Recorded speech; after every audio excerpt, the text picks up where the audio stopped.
welcome to the Swift Half, your weekly session of chat from the UK OCR and adventure running scene. Each week, pub landlord Alan and our favourite regular Ian discuss races, runners and anything else that comes to mind. So pull up a pew, pour yourself a drink and join us for the Swift Half. You're listening to the 82nd most popular podcast for listeners who know that if Innovate were in charge of the economy, you could just pop inflation in the washing machine and shrink it that way. Yeah, my friend, welcome to the Swift Half again. How are you? I'm slightly better than last week, Alan. You know, last week I was miserable and I'm slightly less miserable this week. How's the, was it the quad you did last? Was it the quad? How about the quads in my head?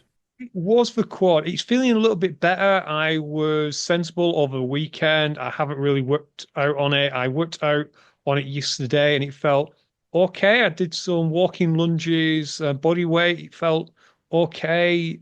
Discomfort as opposed to pain. So I obviously didn't do a great job of straining it, but it hurt nonetheless. But the reason I'm less miserable is, well, I'm sat here in a shirt and trousers and that coming straight from work in my work clobber, but I should have been in the gym, Alan. Okay, so you should have been in the gym, but you haven't been to the gym. What's happened now?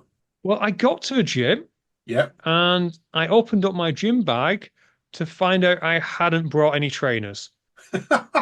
So did you not go in your brogues? What type of shoes you wear? I wear like Chelsea boots. I've done the gym work in my Chelsea boots. I wear some smart shoes, so there's no grip on them whatsoever, so it wouldn't be a good idea. I was half considering just wearing stockings or barefoot, and yeah, with the couple of weeks I've had, I would have dropped some on my foot, wouldn't I? Yes, yeah. A lot of gyms don't allow you to go barefoot anymore, do they? No, a lot of them don't know, and to be fair, they obviously probably know a lot of runners because I really don't want to see any runners barefoot. No. I have noticed I sometimes use Pure Gym, and I've noticed a big sign on there. All footwear must be worn at all times. So isn't it good for you when you're doing? I mean, I'm hoping Jen might have answered this one, but doing like deadlifts and things like that with bare feet because you're something to do with your feet, your muscles in your feet make it better. Yeah, I think you're more stable because you've got a better base. You've not got a bit of a heel drop, have you? So in theory, it should be better. Although I am curious, so at Pure Gym, when you're taking a shower, you've got to wear your trainers? Well, maybe, I don't know. Maybe you're going to wear flip-flops. I have seen showers, though, in some places where you have to wear flip-flops. Especially when I used to play football, it did say on them, no, you can only go in showers wearing sliders or flip-flops. When you played football, we didn't have sliders. They did. Adidas sliders back then. But Adidas sliders go back for years, mate. Well before this modern day fad of wearing them. Where did you buy them from? Because it wouldn't have been Sports Direct. Yeah, you're quite right. You had to buy them from there was only certain shoe shops that did them when I played football. But yeah, you could get them from a sports shop. I bought mine from one in Barnsley called Don Valley Sports years ago. Used to be on Market Street, I think. Now, shockingly, listeners, we're on a bit of a tangent here, but I am going to progress it and say, do you miss old school sports shops? You know, the one that sold sports goods. So you go in there, that's where you buy your little key for tightening up your boots, or you buy your mouth guard from it, and they'd always be dark and dingy, wouldn't they? Yeah, there used to be one. In fact, I tell you, there is one in Barnsley still. It's not dark and dingy, but it sells little things like dart flights and dart stems, and it sells dartboards, and it does the football-y stuff, and it sells snooker chalk, cubes of snooker chalk. It doesn't nothing fancy. It is like a little box room that just stocks lots of little stuff, but they do printing, so I actually go in there to get my printing done for shirts and things like that. But that's the only one that I know of. But you're right, I loved it when you used to go into a sports shop and they'd have everything you wanted for any sport whatsoever. Tennis rackets, cricket bats, footballs. You mean they used to have like rows of footballs, in like 30, 40 footballs. They did, didn't they? I think in Bolton they still have one called Tobit Sport, although no, out front they've got trainers in it as well. I know you could get some shoes in these shops, but not a lot. It would be kind of specialized, wouldn't it? It'd be where you get your football boots, Yeah. and they'd have about three models, and then they'd give you a bag of studs to put in them yourself. But I do miss them. For some of our younger listeners, imagine a decathlon which is being squashed to fit in your grand's flat. That's exactly right. It was like Decathlon, but just all squashed up together. That's a right I, example. and they always had them glass cabinets, didn't they? The cash register was always on a glass cabinet. Yeah, and underneath it would be like little like laces. They'd have laces there, or do you want some dubbing? Do you want some dubbing for you, or nick wax? Something like that I remember. Oh God, I miss those days. We're getting nostalgic, aren't we? Yeah. You bought a cricket bat and they sold you linseed oil. Oh God, I remember that. Round here, actually, Alan, just on the corner, they do have just a cricket store, and that's all it does, just cricket. Do you think online's killed it? Because you can now specialise in it, can't you? So you can have a store, and if you go online, you can have your store as normal. People can come in and go. But if you put everything online, you can like literally, if you sell a cricket bat, you can just take it off the shelf, parcel it up, send it out to the person who's bought it online. No, you're right. I think online does have a lot to answer for, and supermarkets as well, because again, being nostalgic, when I was younger, Tesco's sold food and that was pretty much it. And then they moved into claws and then games and stuff. Yeah, no, you're right. And Amazon's killed like all the little things I was talking about, stud tighteners and things like that. Amazon now, they sell all things like that. They do. I do miss it in some way because there was something just nice about being able to see it there and then, as opposed to taking the risk that you might get a picture of what you've ordered. Yeah. Oh, I loved it them days. Them days were great when you could go shopping. You do this though. Do you know you go shopping round shops now and you see something you like, do you Google it to see if it's cheaper online? Yeah, we are contributing to the end of shops, aren't we? Yeah, we are. But before we move on, I have to ask you a question about that. Go on. Do you, in your mind, have kind of like a percentage or amount that if it's a little bit more expensive in the shop, but not that much expensive, so say a couple of quid more, you'd buy it in the shop? Yes, yeah. About 10%. I go about 10%. If I'm spending £90 on something in a shop and I can get it online for £80, I'm like, oof, do I really want to wait 2 or 3 days for it? You know what I mean? It's things like that. If I'm spending over £100 and I'm going to save myself 12, 13 quid, yeah, I probably will because I won't go out and spend £100 on something I need tomorrow. It'd be a planned purchase if I were going to go and spend £100 on something. Does that make sense? Yeah, it does. And you're right. As the item gets cheaper, you're probably willing to spend that little bit more. So if it's like a 12 quid, I was going to say DVD then, but no one buys DVDs anymore. But if it's like a 12 quid book on Amazon and you can get 15 quid in Waterstones, you'd probably just buy it. Yeah, yeah. I buy it from Waterstones, 15 quid. Yeah. Exactly. Right, Alan, as we're talking about buying stuff, what are you drinking? Well, I'm not drinking anything that I have bought this week, Ian. So big thanks to Griff OCR. He sent me a box of water, I'm going to say. So this is still or sparkling water. It's called Water, as in WATA. Comes from Newcastle upon Tyne. New product that's out. Oh, I think it's new. If you want to look at them, it's www.drinkwater.com, I believe.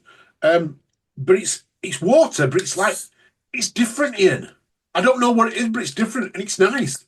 So I'm drinking this, and I've been drinking it for a couple of days now. I'm really enjoying it, and we've got a discount code. So once you get 20% discount, code is UK OCR. Good stuff. Listener, I know you're waiting for it, and yes, I'll make the obvious joke. Alan, it's only because you're from Barnsley. What you're tasting is clean, fresh drinking water. Is that what it is? That's why it tastes good. That's why it tastes good. No, it has they do different flavours. I haven't got no flavours. All this is the same, but I've got to admit, it does taste slightly different. It doesn't taste, I don't know. It doesn't taste sweet. The tap water I drink tastes sweet. So when it comes out of the tap, it tastes sweet. This doesn't. Wait, does your water come from the Haribo factory over at Pontefract? It possibly could. Yes, it probably It's could. not. It's not a million miles away from your Ponty, is it? No, but I think fluoride tastes sweet. I know they put fluoride into tap water, don't they? I believe so. I believe so. And I imagine then that this water is like a competitor to Liquid Death, which became quite popular. I know that's an American brand, which I tried for the first time recently at the Pina Colada Festival. If you remember, we were talking about that a few episodes. I say a few episodes ago. It was probably 10, 15 episodes ago now, but a few episodes ago, I was talking about that. And I didn't buy a mocktail the second time round because it was £6 for a fruit juice. So I bought Liquid Death for £2. Well, that was nice. But yeah, it sounds interesting. So are they a sponsor or have we just got sent some? No, I've just been sent them to try. It has some vitamins and that in it. So it's got calcium, magnesium, sodium, potassium, nitrates, iron. So it's got different types of nutrients in as well. It is really refreshing. I went out for my run on Tuesday night, and I when I finished, I went and got this out. I kind of left one in the car just to see if it was right, and I got it, and I was like, I just drank it in one, and I just felt, oh wow, it like woke me up. Does that make sense? Bit strange. I've never drank water after a run before, only in a run, but it just likes to woke me up. Makes a bit of sense. And it is interesting. I'll have to try some. I'll have to look it up. Do we know how much a can of water is? Um, I think they're about £1 a can. I want to turn around and say. I think they're coming. A pack of 24s, £25, but then you get your discount off as well. So That's not bad. I might have a look and go and get some and then judge whether or not it does taste different or whether the Barnsley water really needs to be looked at. get rid of the battle needs to be looked at. What are you drinking anyway? Let's go to what you're drinking. I'm quite boring tonight. I got a Rubicon again. We had blood orange last week. This week we've got orange and mango. So just Rubicon. I can't remember when Rubicon became a thing, but now it's kind of like a go-to drink for lots of people. Yeah, I don't. What did it used to be called before Rubicon? It used to be something else, didn't it? Or has it always been Rubicon? I think it's always been Rubicon. Let's see who makes it. I can't Probably Schweppes. see any. Yeah, it probably is. Who? Oh no, AG Bar. Oh, AG Bar. They make the fizzy pop man, don't they? That used to be the fizzy pop bar, fizzy pop, didn't it? You used to get dandelion and burdock, lemonade, orangeade, cherryade, and then take your bottles back and get your money back. Exactly. So, well, it's good to see this still exists. It is. It is. Um, Talking of drinks, let's move on to something a little bit different. I want to talk first of all. Have you seen the latest video from Matt B Davis about Sean Noble at High Rocks? I have not seen the entire interview. I have seen the clip. I'm aware of the story because I put him in touch with Matt because I've met Sean at events previously. He had a to do with a judge over in Madrid, and he didn't have a great time in Amsterdam either, did he? No, he didn't. And I don't want to talk about what he did, but we will mention what he did because he was doing the lunges, and I think it was on his last leg of lunges. He took steps in between his lunges, which you're not allowed to do. You've got to do a lunge one after another.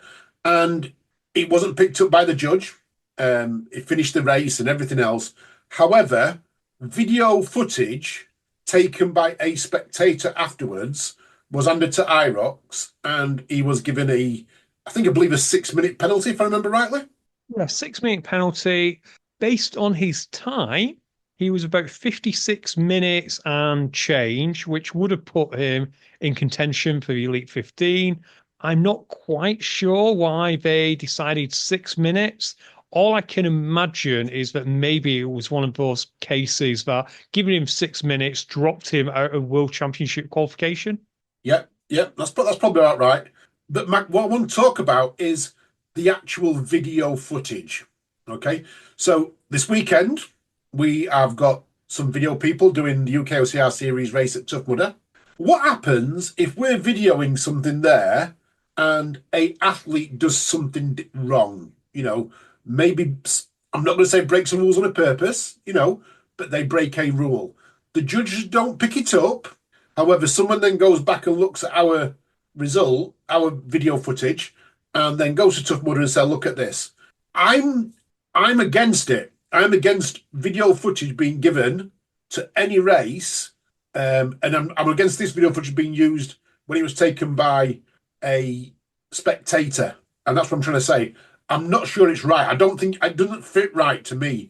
If a judge has got to pick it up there and then on the spot and make that call, I'd be minded to agree to some extent.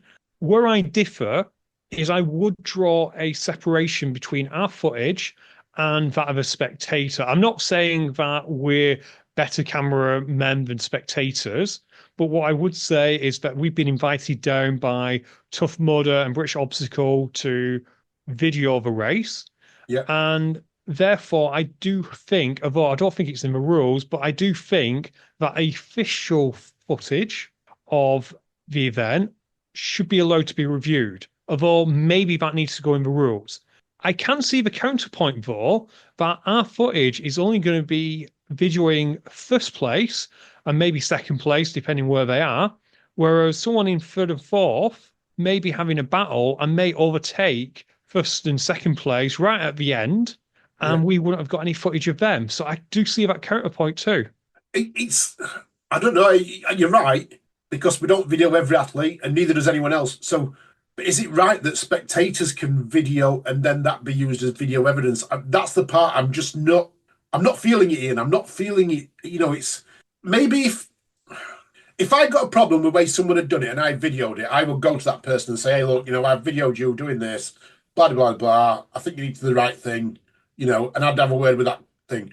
It's the going to High Rocks, and then High Rocks actually using it, or whatever event actually using video footage from a spectator. Because I watched the 100 meters in Croatia this last weekend, and I saw an athlete, and it didn't look like he hit the bell. The judge never called it.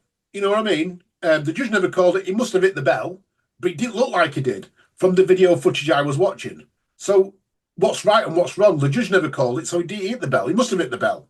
You know what I mean? Because the judge was there, but the video footage shows it didn't look like he did. It's probably a different debate, that one in particular, because missing the bell, so whiffing the bell, it's almost like, is it a major violation because he clearly did the obstacle? Now, Yeah. if he fell off early and aimed for the bell and hit it, then I'd be right by his side there. But if it was just a case of he completed the obstacle as he should have done, and it was literally a whiff of the bell, you know what? I'm not going to eat someone's lunch over that. What a weird saying that is. But anyway, I'm not going to be too upset.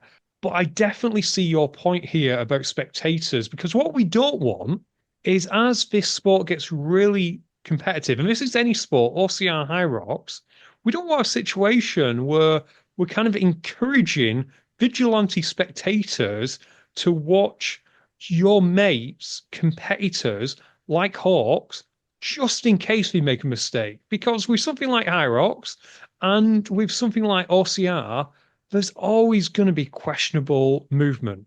So, for example, in High Rocks, someone doing the wall ball and the judge gives it as a good throw and a good rep, but from a camera angle, it looks like he didn't break parallel. And it was his last rep, and he left. That could happen. It's like the burpees. At certain angles, it might not look like he put his chest down or his hands were too far forward. I don't really want to be encouraging athletes to bring basically a lot of spectators whose sole job is to act as private investigators. Exactly. You've got it in a one there. And that's where I think High Rocks have made a mistake. They don't often make mistakes, but I think they've made a mistake because think of football. I've been in a football match, in the stands watching a game. If I had a video people, I could have called them offside and the referee's not giving it or the linesman's not giving it. That's what VAR is for now. But years ago, we didn't have that. And even VAR gets it wrong now. But, you can't have it. You've got to, the judge, the referee, the judge, whatever you want to call them, the officiate, they're the ones who are in charge there and then. It's got to be called there and then. unless, like you say, it's official footage, like they did in Spartan a few years ago, I think with burpees, didn't they? Whereas if someone complained, they'd actually videoed the burpees of the elite race, I do believe, on the spear throw and a couple of other obstacles. Um, Maybe that's the way to go, but then it's just going to prolong the event. Absolutely. What would you have done if you were Hyrox and you got given that footage? I would have contacted the athlete first and foremost, and had a discussion. It depends on what point you're going to get that footage in some respects. Because if I received it the following day, my stance would be, well, thanks for sending it, but the results have gone out. Yeah. It wasn't picked up by a judge. We'll have to say sorry. If I got it the same day before the podiums and the results have been published, then I'd go to the athlete and I'd have a chat with the athlete and say, hey, look, let's get your take on it. And then if you're going to put a penalty on it, put a realistic penalty on it.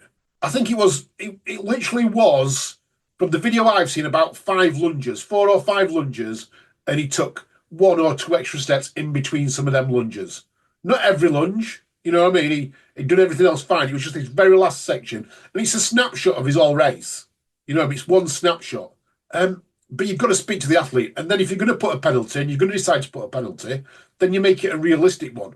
6 minutes, not sure it's realistic. Could you say it should be DQ'd? You could say it should be DQ'd in some respects. I don't know what the answer is here, but I don't think they should accept video footage. I think I'm going to put my neck on line here. I know this is on the fence. I'm going to say I would be saying, thank you for the video footage. However, we can't accept it. I would agree to some extent. I'm doing that a lot. I'm agreeing, but then I'm putting a counterpoint. I would, like you said, I would have contacted the athlete and I would say, look, we've got this. Had you been picked up by a judge, you would have been DQ'd there and then. Yeah. No word of lie, you would have been DQ'd. Unfortunately, the way our rule book currently works, you got away with it.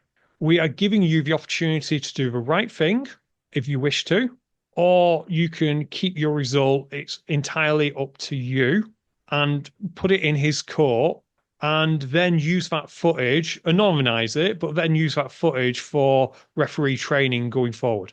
That is spot on, Ian. And that's why I pay you the big bucks for advice like that. That should be what should be done. That's exactly what should have been done.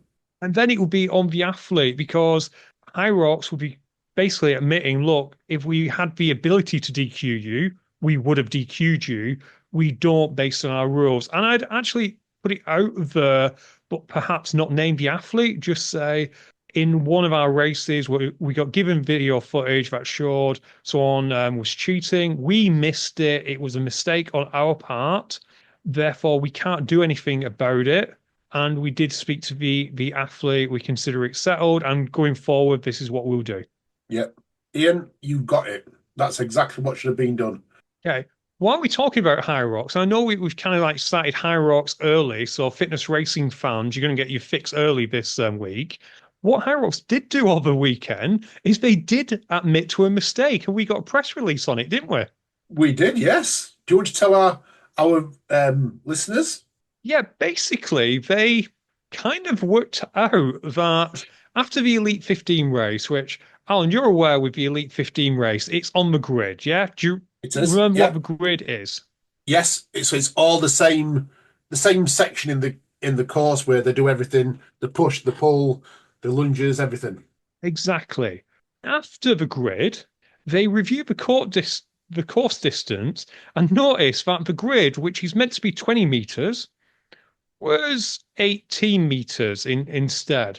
Now, the 20 meters element of it is only really used when you're doing your lunges or your burpees, because when you're using the sleds, it's 12.5 meters, isn't it? So you're just using a part of it.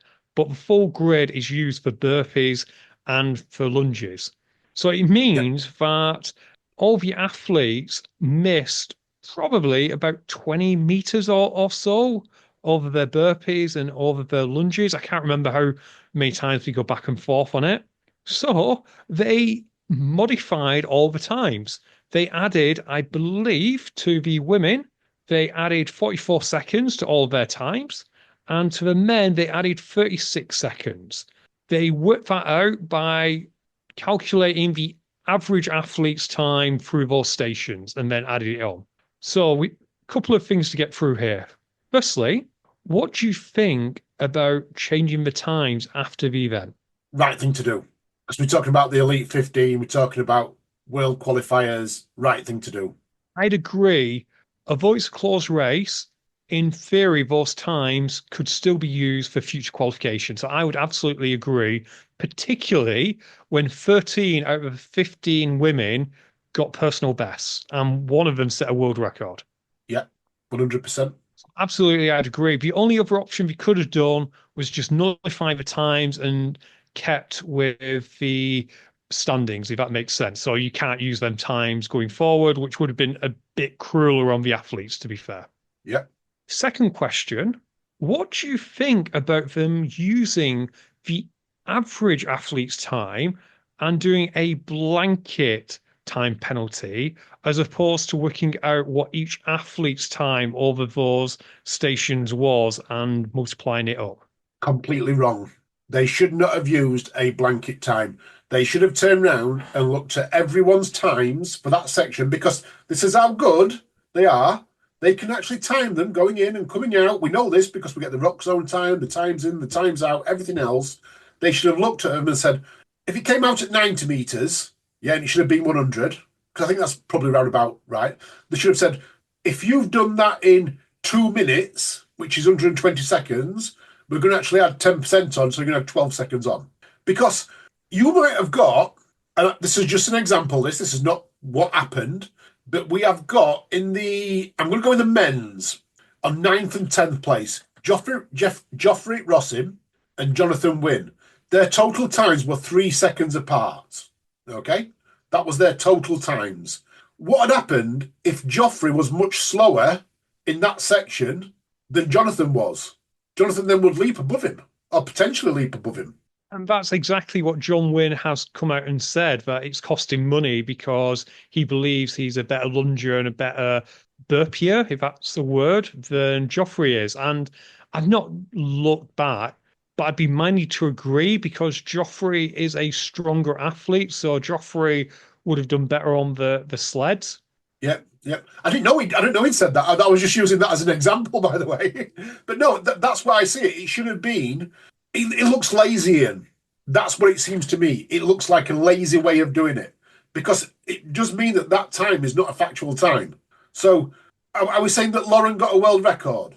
Lauren beat her own world record initially based on the clock. The female times are interesting in any event because originally Lauren's time was called at 58.06 based on the timing chip, but based on the race clock, it was about 57.30, give or take, because you've got a race clock. So we had some skullduggery with the women's times anyway, which it seems maybe they just started off the chip time too early. Maybe they all got too close to the mat and therefore they had to do something with chip. So they do all that and then they add on the 40 odd seconds that they took off anyway. Yeah. It should have been done right.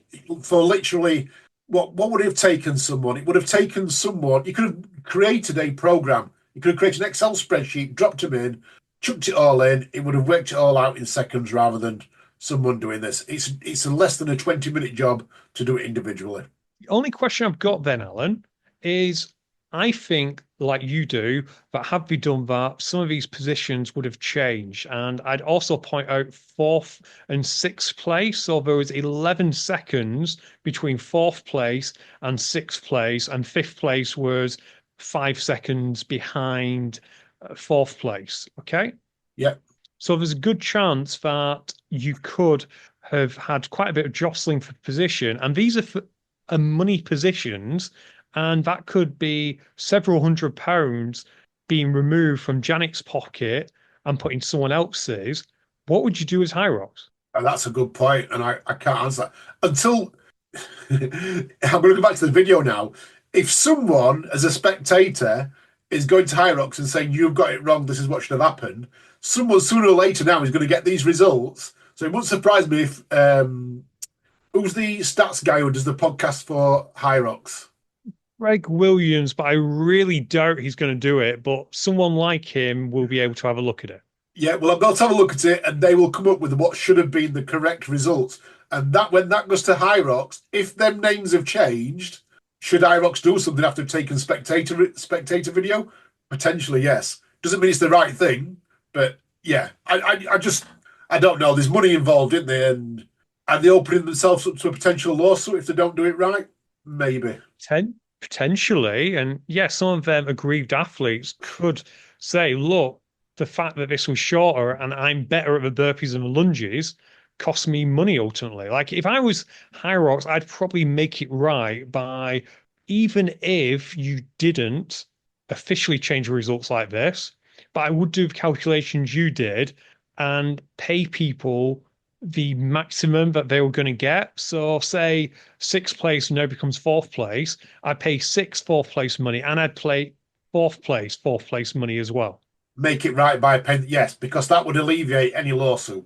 Right, exactly. So I wouldn't remove money from the person you've already declared to be fourth or fifth or whatever, but I would add to it if there was a chance that they could have moved up a bracket. Exactly. Completely agree there, Ian. Look at this. We're solving Right. problems again, aren't we? We're in a problem solving mood tonight.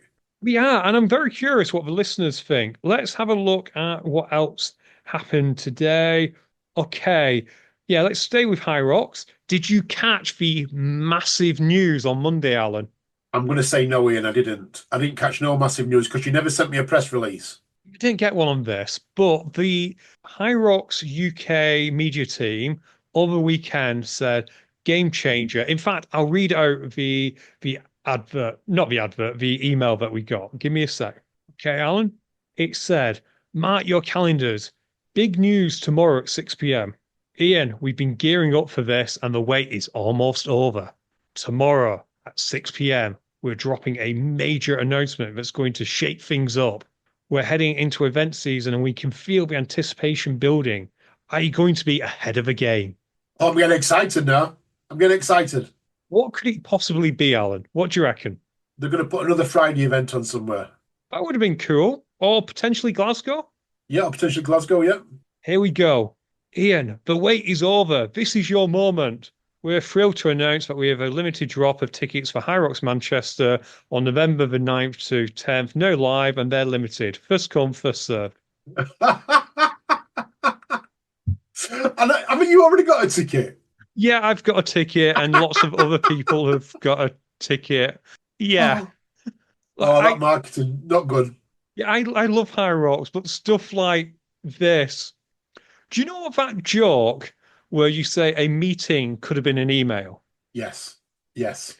This is a earth-shattering announcement that could have just been an email without any prelude. Yeah. Completely. I bet you, the build-up, I would have been watching for my emails coming at 6 o'clock that night. So I would have been like, what's going to happen? What's going to happen? What's going to happen? Maybe the marketing guy's got it right. Maybe he's got IROX on the lips. Maybe that's what the trick was. Maybe, I guess.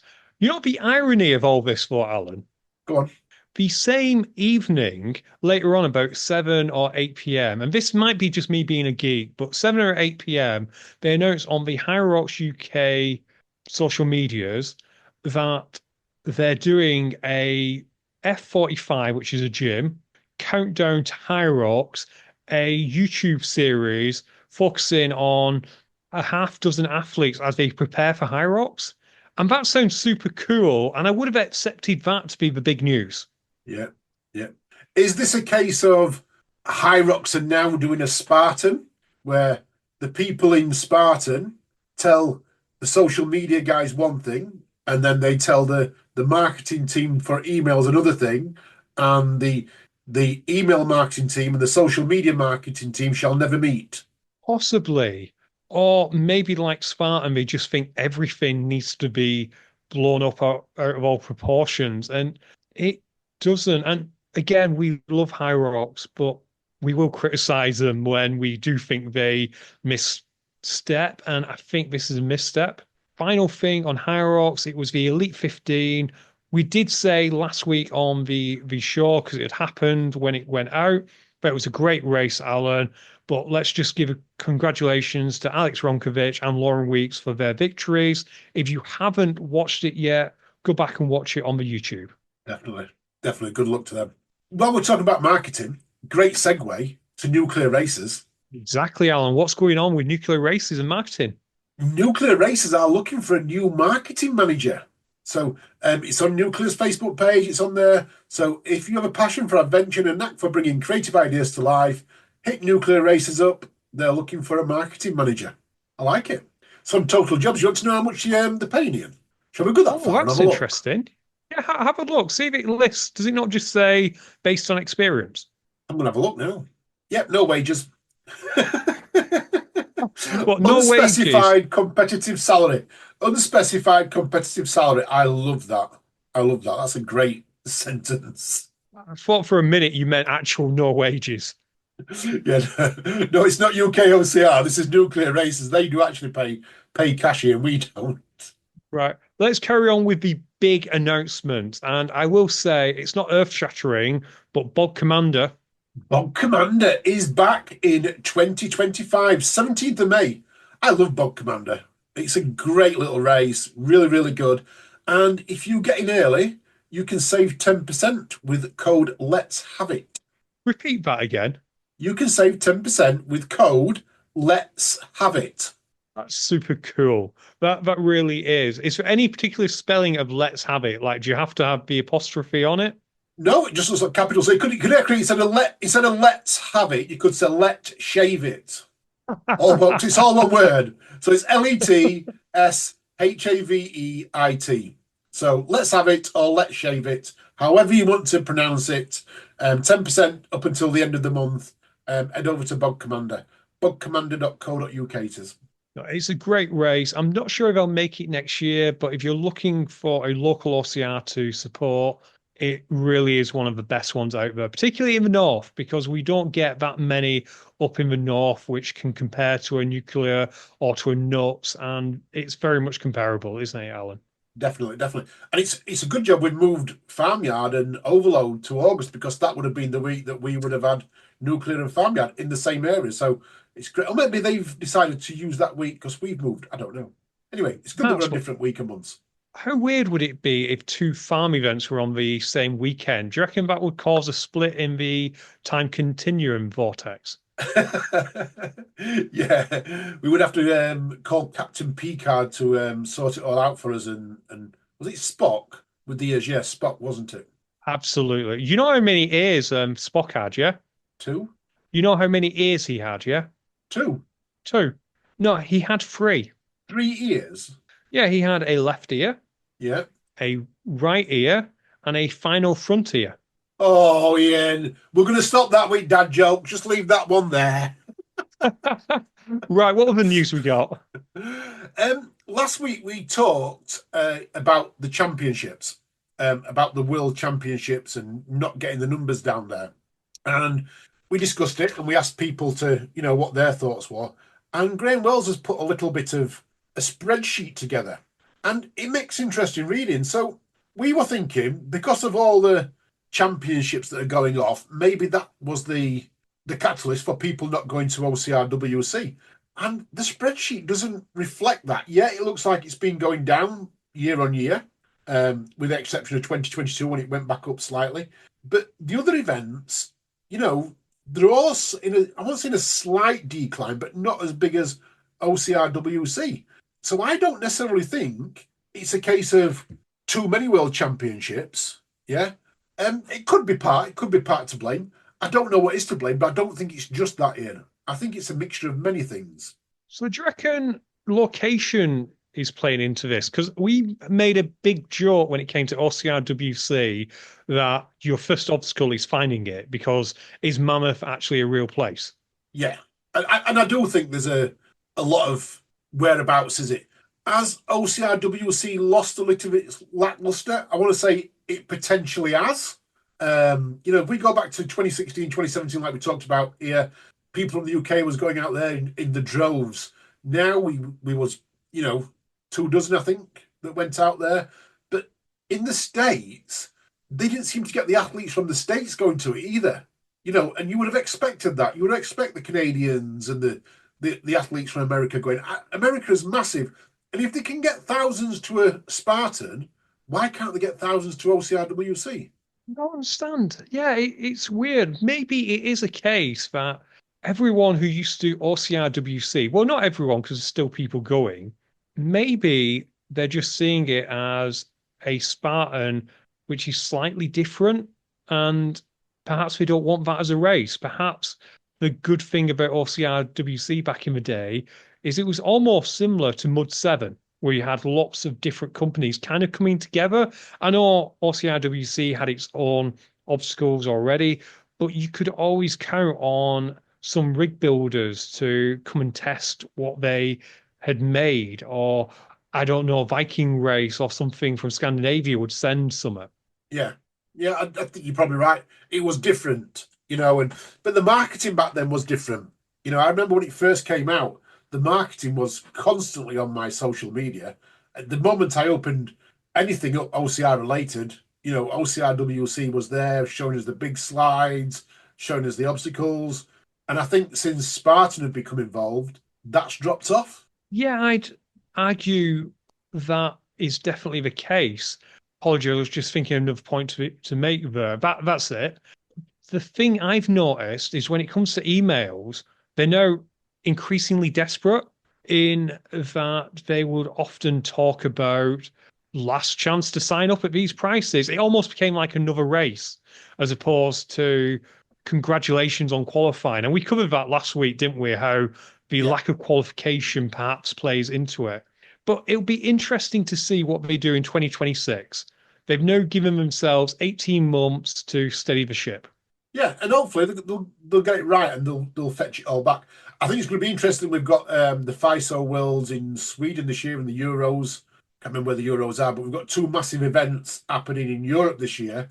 Will they get attended in the droves? And I think they will. I think you're going to see such a big community, such a big attendance at them events.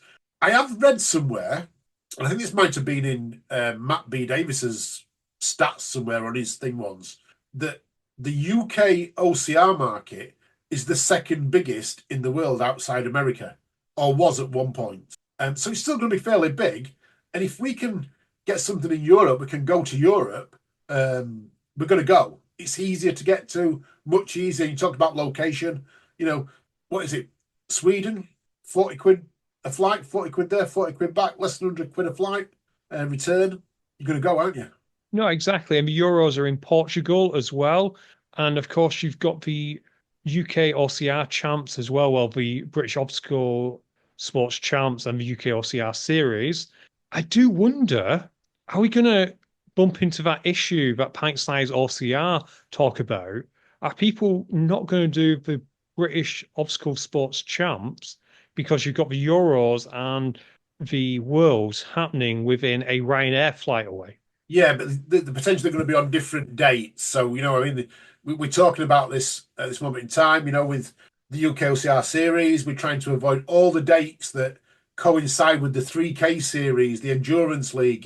We don't want to have people having to make a decision. Do I go to, I'll say, Farmyard Jam for the Endurance League if it's in again next year, or do I go to Body Hub to complete the UK OCR series? And I'm not saying they're going to be in it, you know what I mean? This is just an example. If they're put on the same dates, we need to avoid clashes. That is the big thing for us at the moment, and that's where our stumbling block is in announcing all the dates. So I have had an email this week from someone and a few questions saying when we'll release them. At the moment we know, we will release them to you. Me and James are working hard to get all the races involved and get everything up and running the UK OCR series. But it needs to be the right dates. We can't have wrong dates where you guys, you athletes are having to choose, do I go to race A or do I go to race B? Because that's not good for you and it's not good for the event either. No, absolutely. And listener, good news. I'm not involved in this at all, which means it will be a great series. I just get involved when it comes to rules and regulations and all that. So I can't mess this up. So it's all in Alan's and James's hands, and they haven't steered us wrong yet.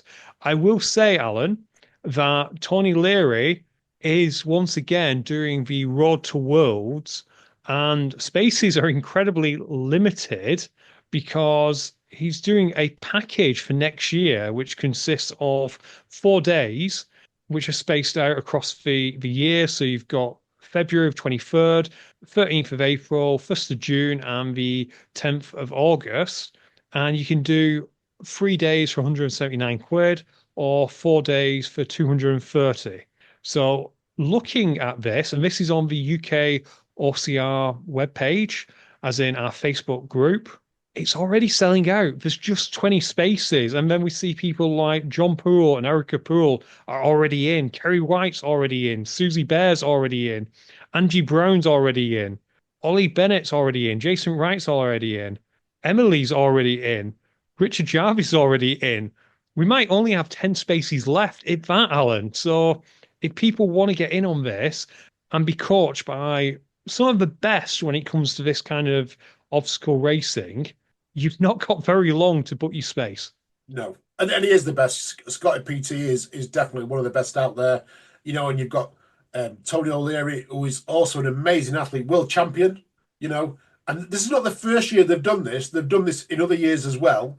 And they've been learning as they've been going along. So this year is going to probably be one of the best ones you're going to get out there. So yeah, get signed up quickly. Absolutely. And Tony Leary also does a great job when it comes to the UK OCR group. He keeps it all ticking along. So if not for anything else, he deserves it to be a sellout for that. Definitely. Talking about world championships, did you see that the women's world record was broken in the marathon this last weekend? I did. I can't quite believe it because was it in Chicago? It was in Chicago, which is a fairly fast course, but it's not known to be the fastest. We've got Berlin and Venice, I believe, that are not Vienna. Sorry, not Venice, Vienna, that are faster courses.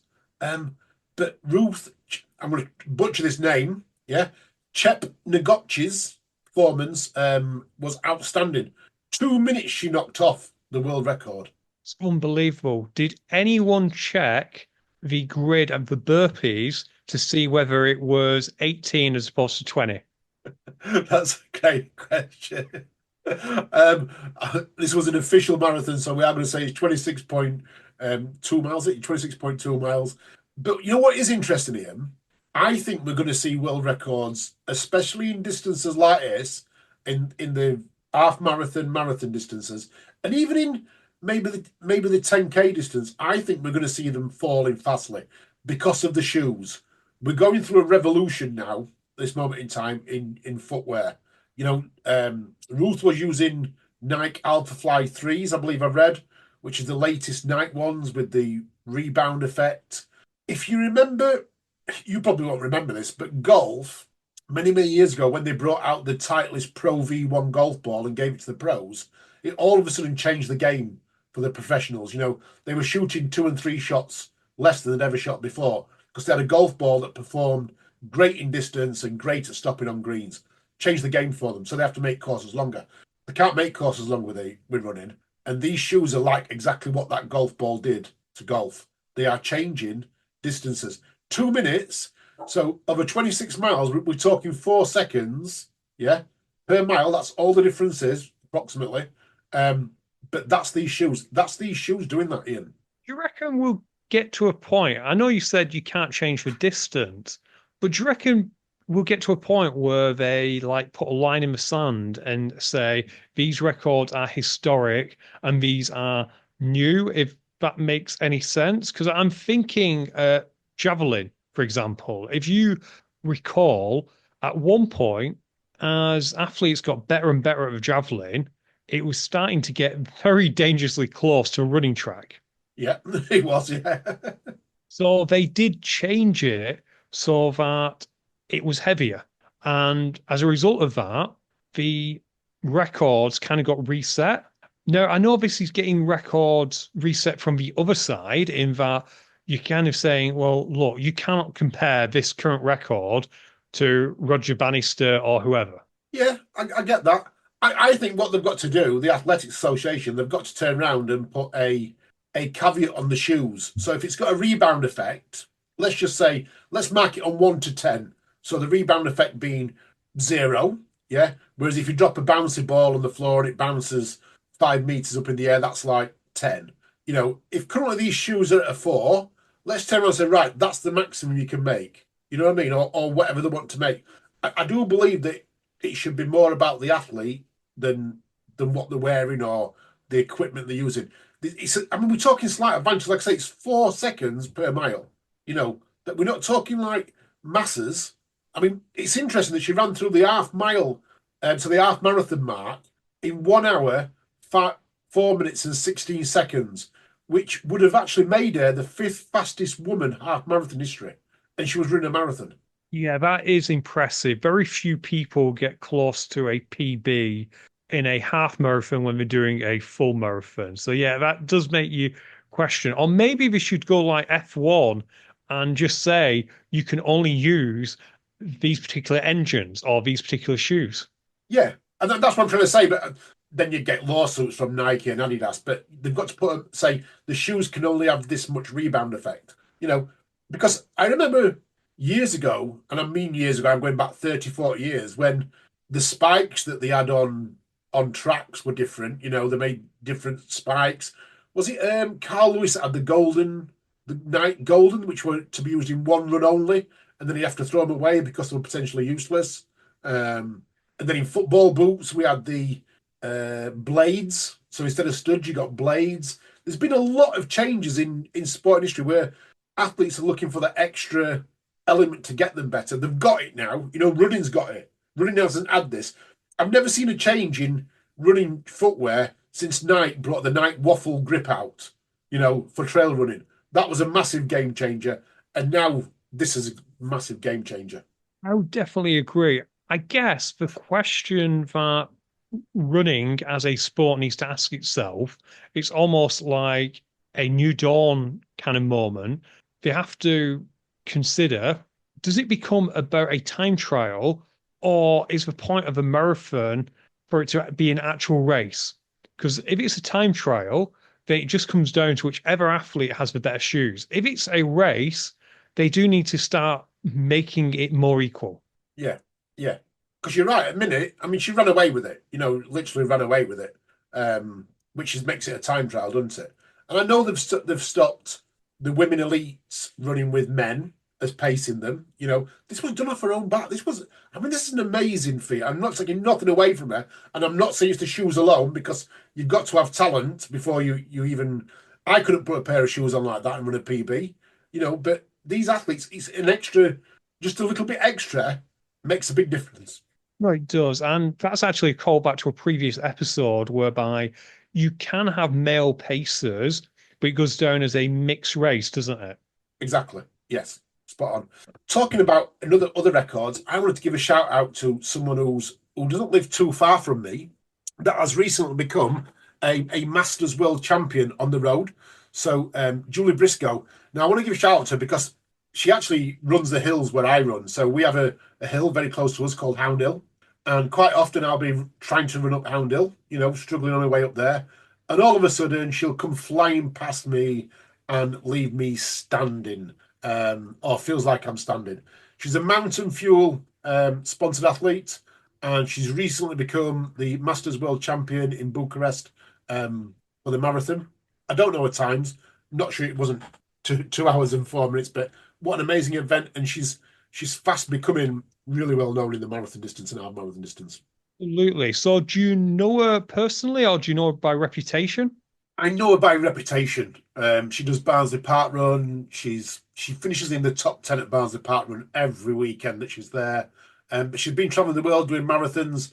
And like I say, she's known in the whole of Barnsley area because of how fast she is. Anyone who runs in Barnsley will have been overtaken by her at some point. I'll guarantee it, on any run, because she's out running virtually every day. Well, Alan, I think there's one run which isn't a million miles away from you, which she hasn't won. Which is?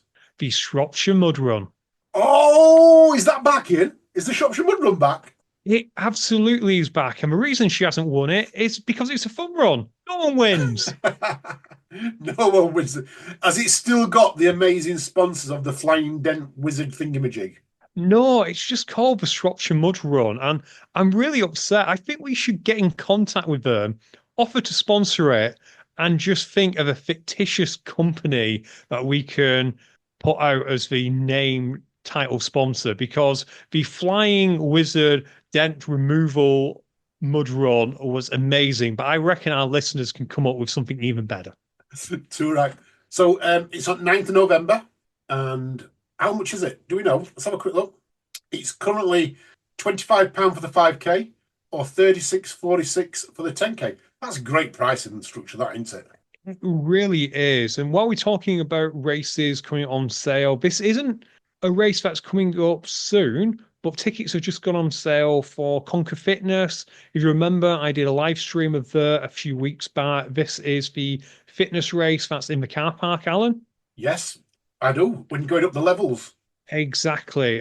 They're having a March event this year. So we've got an event on the 8th of March. So next year, they're actually doing solo as well this year, Alan. So maybe I go and do it. But solo is 75 quid. Mixed team of two is 120.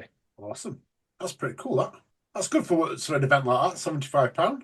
It is, and you saw how much fun it was. Unfortunately, it's not as cheap as the Shropshire Mud Run, but it's also got a bit more equipment and stuff that they need to hire out. So if you're interested in that, then absolutely go and do that particular race. There were some races this past weekend, Alan. Let's quickly talk about them. We had a fitness race, which was Deadly Dozen, which big fans of the show, and we're big fans of them too. Matt Rigby's local race, so a big shout out to Matt. And I will give a personal shout out to Matt because do you remember last week when we asked if any listener wanted to take over from me and you were washing your hair so you couldn't do it? Yes. Well, Matt did actually find a partner for Jen. So he found a partner for the intern to run the race. So thank you so much, Matt, for introducing us to Karen, who is a member of your gym. Her name on Facebook is Karen Nobes, but I'm not quite sure if that's meant to be Noble or whatever. I didn't catch her surname because I'm a horrible person. But her and Jen had a great time doing the event. But Alan, it rained. Oh, no. And you know how we kept saying that Deadly Dozen's first test will be when it rains. Yes, we did. And how It was was it? a mud bath, but people loved it still. You know, maybe the judges were being a bit more, shall we say, generous when it came to some movement standards, particularly the walking lunges, for example, because most people were not OCR athletes. They were doing this on grass, in flat. It was like watching the newbies do Tough Mudder. Yeah. Yes, I get that. So the judges called it fairly, but probably gave him a little bit of additional assistance, shall we say. But they're always going to be a bit slower anyway. But the race went really well. So well done to Deadly Dozen. They're now in hibernation for a year.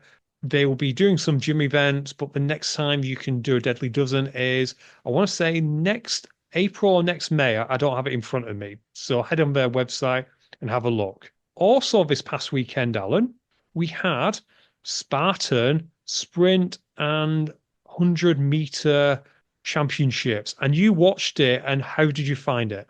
I loved watching the 100 metres, Ian. I proper enjoyed it. It was really good to watch.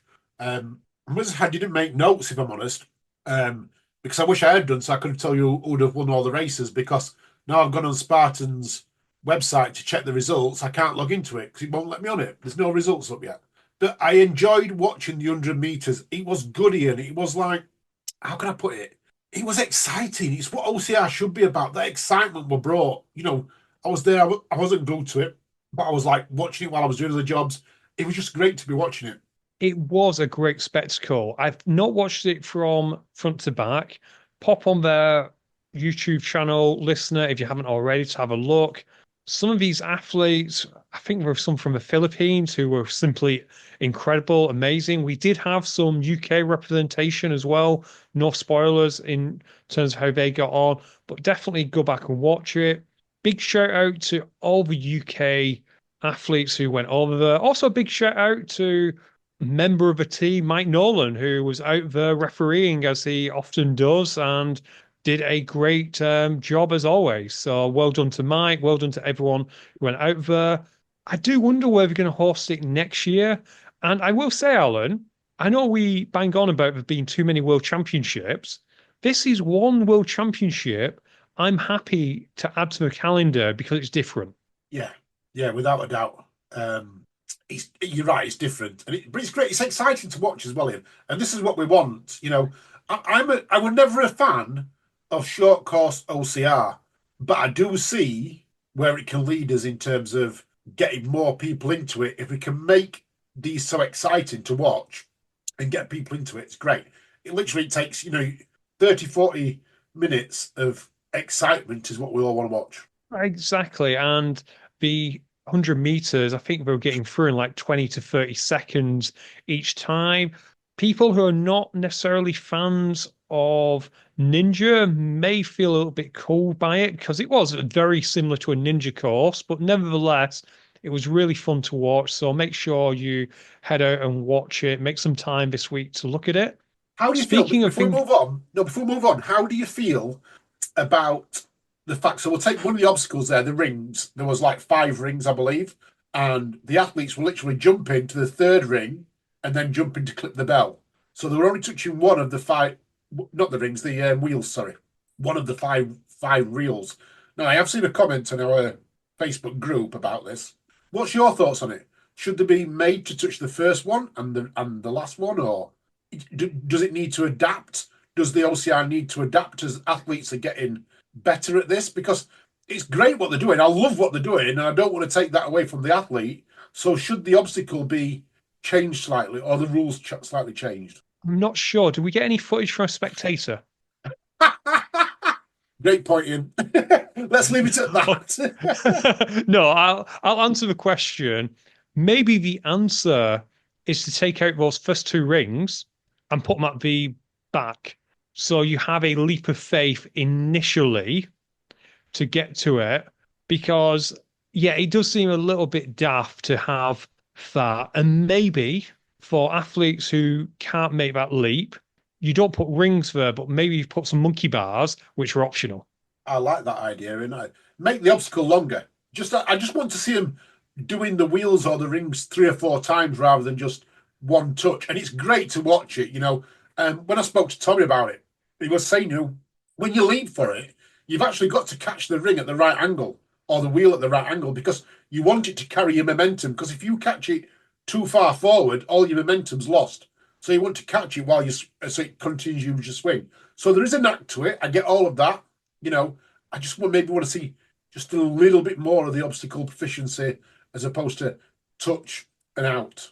No, you're right. And taking to its natural progression, do we really want the 100-meter OCR champion to be someone who's actually just a really good long jumper? Exactly. Spot on, Ian. Spot on, Ian. Quickly before we wrap it up, 2 things. First of all, this weekend, it's the UK OCR Series Tough Mother Northwest race, and James sent me the rule book. So as you know, we have a rule book, and there are a couple of things on there. So I do believe these are going to be released. So as we're recording this a day earlier than you're going to race, they might slightly change. But basically, the race starts at 7:30. So we're going to be live on YouTube from about 7:20, 7:25. It's interesting, this one, because all athletes are going to be given 5 penalty bands. And they are for obstacles. So Crybaby, Hanging Tough, Just the Tip, Electric Eel, and EST. Okay? So you can actually skip any of them obstacles by using one of your bands. There is a time penalty of 1 minute 30 seconds for each one you skip. I like that. Some people don't want to be electrocuted. Some people can't be electrocuted for medical purposes. So I do like that. There's also going to be 2 additional bands, and they'll be given to signify an athlete is running in the series. One band should be worn on each wrist. Okay? Failure to complete an obstacle will mean removal of 1 band, and that's where you get your 1 minute 30 time penalty at the end. Now, if you're running in the Infinity race, so that's the one where it's a timed event, you can still compete in the series. Okay? So you have to register for it on the day, get your bands, and after your first lap, you have to go back to the British Obstacle Sports technical officials at the end of your lap and notify them how many bands you've got, etc. Got a question about that, Alan.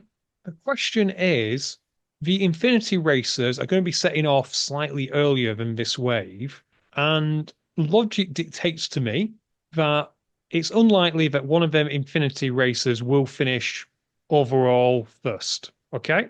Yeah.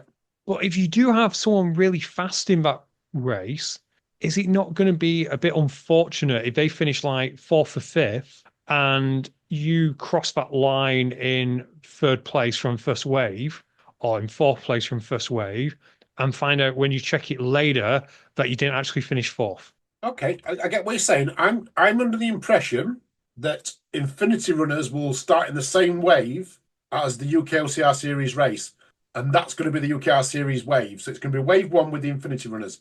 I don't believe in this event, and I might be wrong. And if I am, I apologise, and I'll apologise on live next week.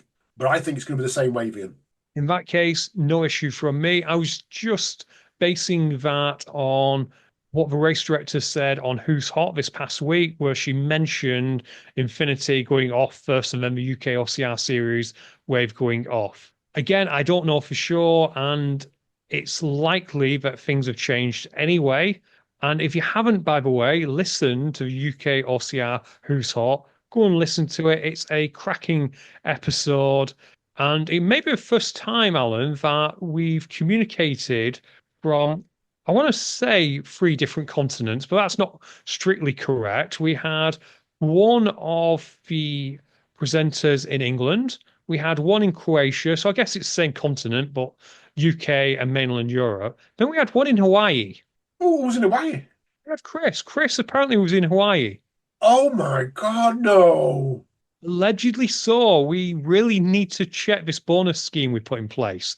Can you check the Patreon money? Make sure there's not a big hole in it.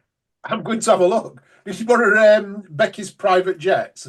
We may have done. Speaking of Patreon, we said we'd do this week, but we've run out of time. We will give a shout out to Patreons next week. Oh, yeah, we did. We missed that. If you're in the pub, by the way, to all our patrons who are in the pub, Pub Secret Santa is starting soon. Get your names down on the list if you want to play Pub Secret Santa with us. And if you want to play it anyway, then join Patreon for as little as £2 a month and you can join it. A big shout out to Will Chung for organising that because, well, let's be honest, me and Alan would fail miserably.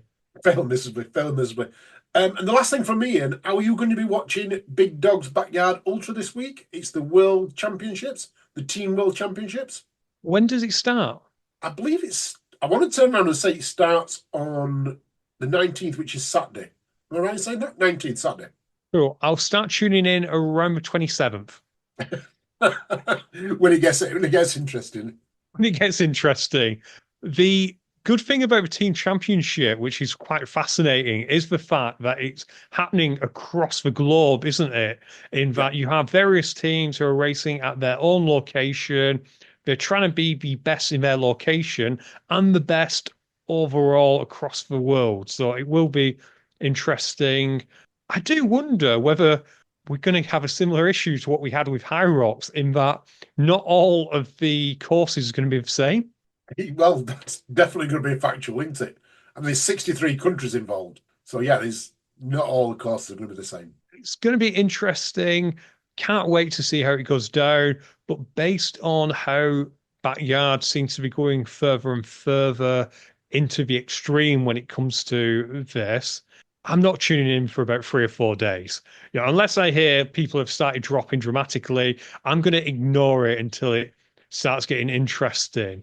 But to bring it back to what we were talking about shoes, should Backyard be changed to make it harder? Like, should they be made to run in, I don't know, steel toe cap boots? Just to make, yeah, that's the thing, isn't it? Yeah. So we can fetch it down to like a 2-day event. I like that. Exactly, because when it's a 2-day event, it'll be just like the best ultra running event out there, which is the Farmyard Jam. If you haven't already got tickets, then make sure you get them soon. Thank you very much, Ian. And only £40, I do believe, at the moment. Only £40, that's a bargain. But there's a chance that they might go up at any moment. And that's the marketing. You need to go to Nuclear Races to do their marketing job here.